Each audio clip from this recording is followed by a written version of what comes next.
Pendant des décennies, l'or malien a quitté le pays presque en catimini, alimentant les profits des grandes multinationales et les marchés étrangers, tandis que Bamako n'en voyait qu'une fraction. Aujourd'hui, le scénario change radicalement. Troisième producteur d'or en Afrique derrière l'Afrique du Sud et le Ghana et 13e au niveau mondial, le Mali détient une position stratégique sur l'échiquier minier international. Ces réserves sont encore considérables, même si les dernières estimations de 2024, environ 730 tonnes, marquent un recul par rapport aux 881 tonnes de 2022. Cet or, véritable colonne vertébrale de l'économie malienne, pèse lourd. Environ 80% des exportations totales, un quart des recettes fiscales et près de 10% du PIB en 2023. Les grandes mines industrielles opérées par des acteurs comme Barrick Gold, B2 Gold ou Resolute Mining ont livré 50 tonnes en 2024, une baisse notable par rapport aux 66, 5 tonnes de l'année précédente, en partie en raison de tensions contractuelles. S'ajoute une production artisanale estimée à 6 tonnes par an. Mais derrière ces chiffres se cache un paradoxe criant.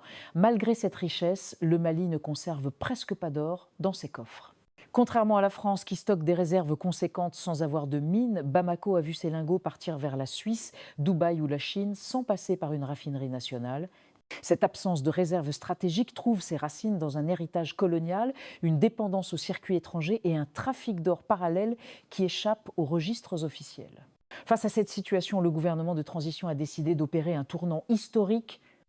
L'adoption d'un nouveau code minier plus ferme, plus souverain, marque la volonté de reprendre le contrôle total sur cette ressource vitale. Bamako affiche clairement son objectif, mettre fin à l'exportation brute, créer de la valeur ajoutée sur place et bâtir des réserves nationales capables de renforcer la stabilité économique et monétaire. Ce changement n'est pas qu'économique, c'est une déclaration de souveraineté. Entré en vigueur en 2024, le nouveau code minier malien rompt radicalement avec les anciennes règles qui favorisaient largement les compagnies étrangères. Désormais, toute société minière opérant sur le territoire doit céder 30% de son capital à l'État, dont 20% de manière gratuite et non diluable. Cette disposition place Bamako dans une position de force inédite. À cela s'ajoute une fiscalité alourdie avec des redevances progressives en fonction de la production et un droit de préemption renforcé en cas de revente d'actifs à des opérateurs étrangers. Mais la mesure la plus stratégique est sans doute l'obligation de transformer l'or sur place.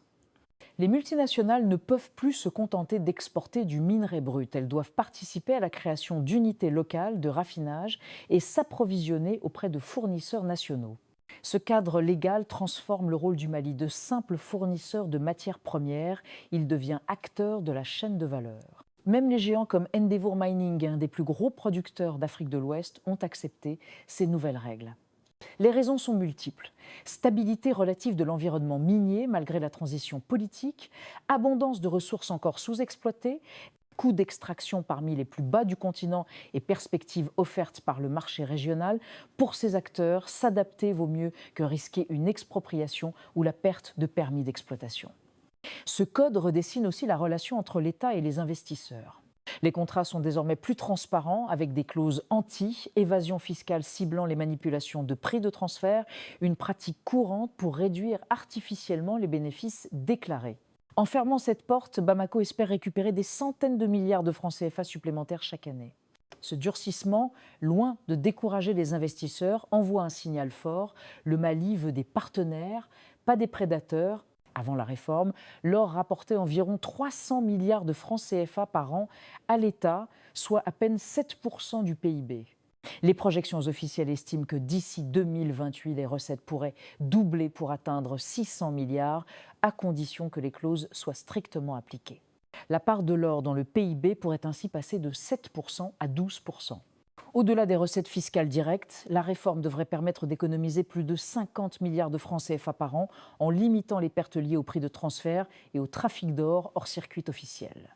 Une part importante de la production artisanale, jusque-là absorbée par le commerce informel et l'exportation clandestine vers Dubaï, pourrait désormais entrer dans les statistiques officielles. Ces gains ne sont pas seulement financiers, ils sont aussi structurels. Le développement d'industries locales de transformation créera des emplois qualifiés, favorisera le transfert de compétences et stimulera l'économie locale. L'effet multiplicateur sera considérable, des PME pourront émerger dans la maintenance industrielle, la logistique, la joaillerie et même le commerce international. Pour ces degrés, des PME pourront émerger dans l'affaire Ce changement est aussi une réponse à la volatilité du marché mondial. En conservant une partie de sa production et en la transformant sur place, le Mali se dote d'un amortisseur contre les fluctuations des prix de l'or. Cela ouvre aussi la voie à une politique de réserve stratégique permettant de renforcer la monnaie nationale ou de négocier sur les marchés internationaux depuis une position plus solide. Le 2 juillet 2025, les autorités maliennes ont posé la première pierre d'une raffinerie d'or nationale capable de traiter jusqu'à 100 tonnes par an. Ce projet, financé en partie par des capitaux publics et soutenu par des partenariats régionaux, incarne la volonté de transformer localement toute la production. L'objectif est triple, extraire une plus grande valeur économique, créer un label or raffiné au Mali reconnu sur les marchés internationaux et réduire la dépendance aux raffineries étrangères. En centralisant la transformation, Bamako pourra mieux contrôler les volumes, les flux et la fiscalité. Les compagnies minières devront vendre une partie de leur production à l'État ou à la future Banque centrale malienne, ce qui permettra de constituer enfin des réserves stratégiques. Ces réserves pourraient servir de garantie pour des projets de développement, réduire le recours à l'endettement extérieur et stabiliser la monnaie. Au-delà de l'aspect économique, la raffinerie envoie un signal politique fort. Elle symbolise la capacité d'un État africain à se réapproprier la maîtrise de ses ressources stratégiques. C'est une réponse directe à l'histoire coloniale, où les matières premières quittaient le continent sans y laisser la moindre valeur ajoutée. Aujourd'hui, Bamako affirme « Notre or travaillera pour nous ». Ce projet ouvre aussi la porte à une coopération plus poussée avec les autres pays de l'Alliance des États du Sahel.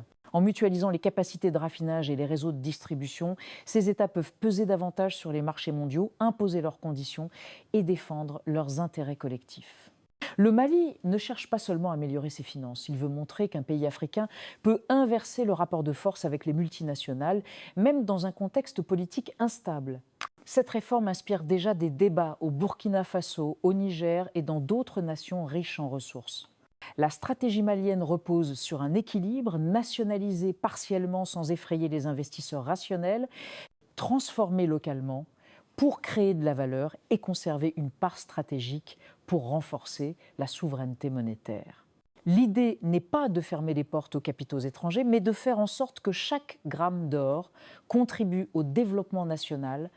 Si cette politique réussit, elle pourrait devenir un modèle pour l'ensemble du continent. Elle prouverait qu'il est possible de passer du rôle de simple fournisseur de matières premières à celui d'acteur influent sur les marchés mondiaux. Mais le chemin sera exigeant. Il faudra lutter contre la corruption, sécuriser les zones minières et investir massivement dans la formation des ressources humaines. En reprenant le contrôle de son or, Bamako envoie un message clair. Nos ressources ne sont pas à brader. Cette affirmation, si elle est suivie d'actes durables, pourrait redéfinir la place de l'Afrique dans l'économie mondiale. Le Mali ne vend plus seulement un métal précieux, il vend une vision, celle d'un continent qui décide enfin de son avenir.